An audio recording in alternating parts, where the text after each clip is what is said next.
Mabrica! Welcome to a new episode of Let's Talk Taíno. I'm Priscilla Colon, co-founder and creative here at Casarito, where our mission is to promote the Taíno language and culture. Today we continue with part 2 of Taíno symbols. We're going to find out what some of these symbols mean and how some of them are shared throughout the world by many other indigenous cultures. But before we begin, I want to give a big shout out to Carmen Serrano Luna, the artist behind the symbols that you're seeing here today. She's an amazing Taíno indigenous artist who creates beautiful works of art rooted in our ancestry. She was also one of the artists who collaborated on Reencuentro Taíno conference. You saw her artwork everywhere. So please support this artist. You can find her at serralunaart.com or you can follow her on Instagram. I've left all of her information down in the video description. Now let's get started with our episode. The 3 symbols we're going to be learning about today are ni, water, güey, sun, and coqui, frog. Let's start with the spiral symbol that we believe means water. This spiral symbol can be seen in many different petroglyphs, that is, rock carvings, all over the Caribbean. Here you see an example of the spiral symbol in what is called la piedra escrita, the stone with writing on it. And this stone is located in Jayuya, Puerto Rico. The spiral is an incredibly important symbol found everywhere in nature, from the shape of the hurricanes, spirals in plants such as roses, and even seashells and snail shells. This symbol has been important to indigenous cultures all over the world. Here, we see the spiral symbol that has been made on different types of mediums such as rock and papyrus from different time periods from around the world. The one on the left dates back 8,000 years, and this is a petroglyph or rock carving that you can find in Alaska.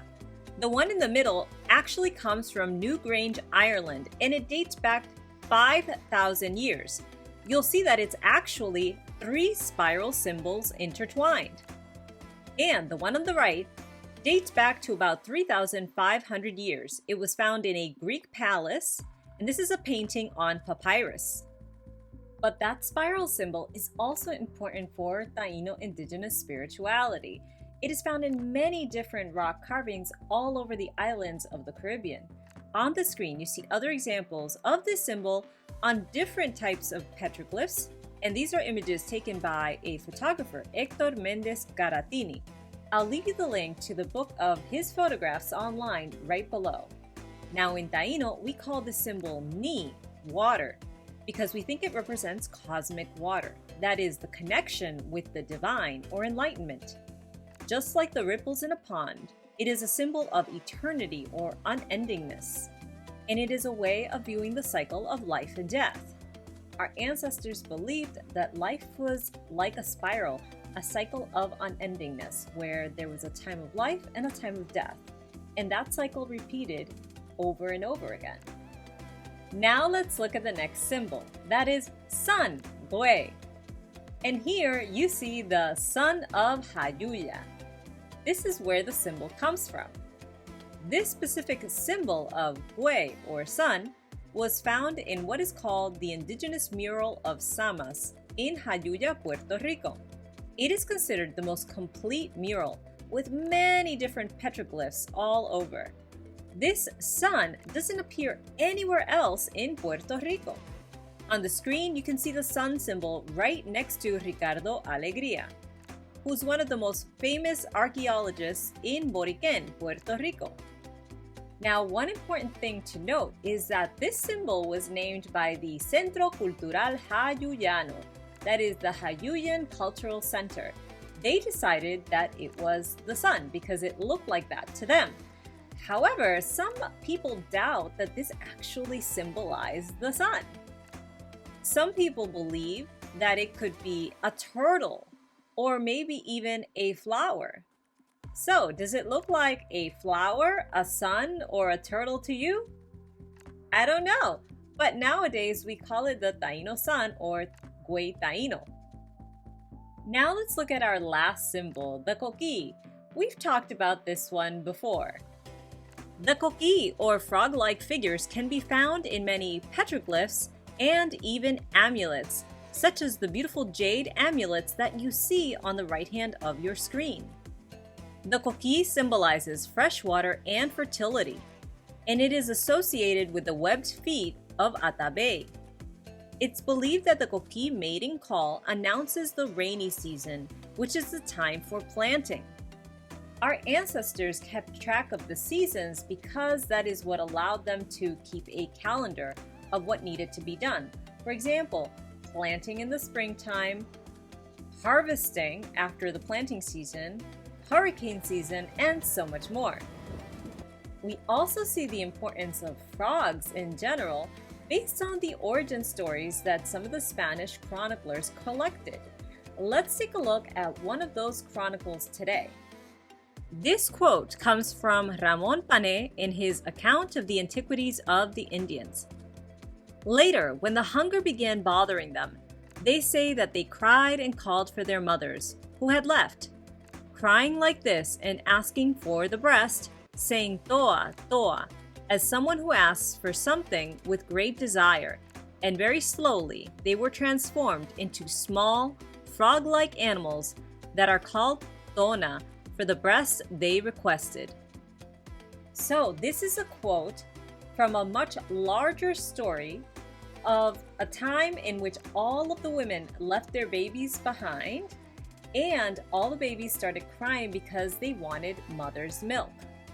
Now, you'll notice that in the story, the babies cry so much that they turn into little frogs because of their hunger.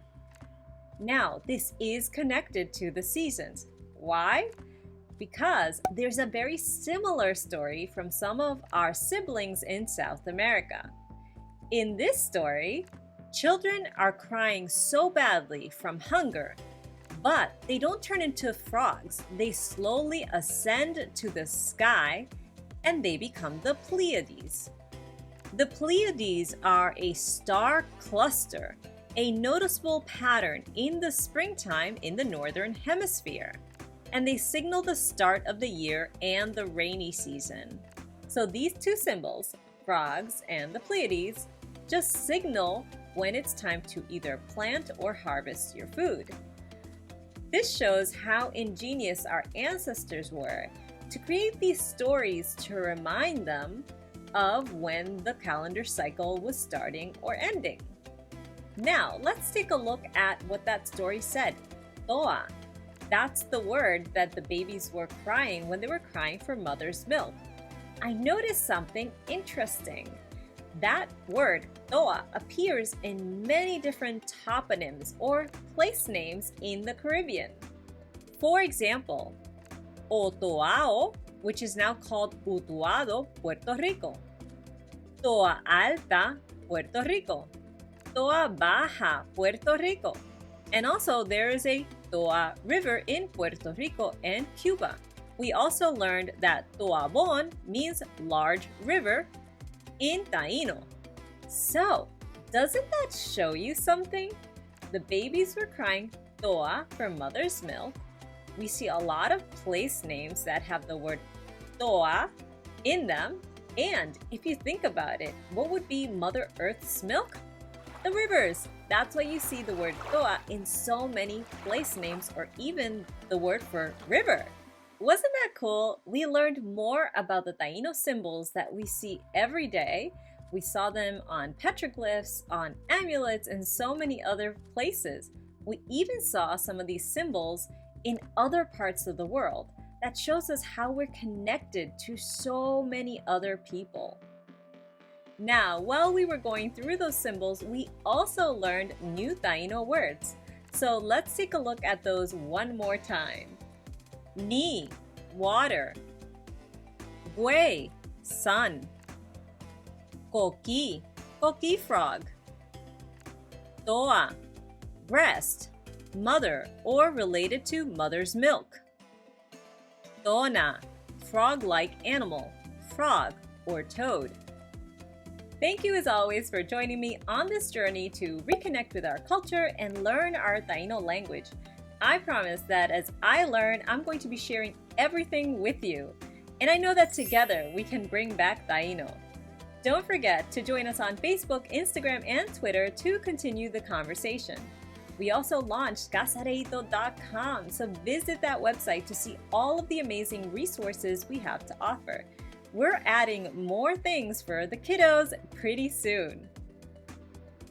In the meantime, tay kara ya, guaitiao nagu.